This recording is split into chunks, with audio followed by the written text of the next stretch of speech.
कारल्याचं पाणी म्हणजे आपण एका घमिल्यामध्ये एक कारलं चिरलं आणि पाणी घेतलं टबमध्ये आणि त्या पाय बुडवून ठेवले आणि नंतर अंगुठ्याने कारलेच्या बिया किंवा कारले दाबण्याचा प्रयत्न केला, ज्याच्याकडून ॲक्युप्रेशरचं काम होते. आणि तसं नंतर हाताला पायाच्या नसा आहे त्यांना चोळून घेतल्या गेल्या.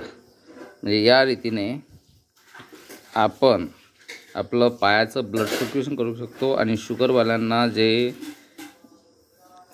आपल्या न्यूमरिकल प्रॉब्लेम होतो, नसांमध्ये कधी चमकल्यासारखं होते, जसं मला होते, तर त्याकरता हा उपाय करून पाहण्यास चांगला आहे. कारण ब्लड सर्क्युलेशन थांबल्यामुळे तेथील न्यूमरस जे आहे हड्डीच्या जवळ ज्या राहतात त्यांना ब्लड सर्क्युलेशन मिळत नाही. त्यामुळे त्यांना जे आवश्यक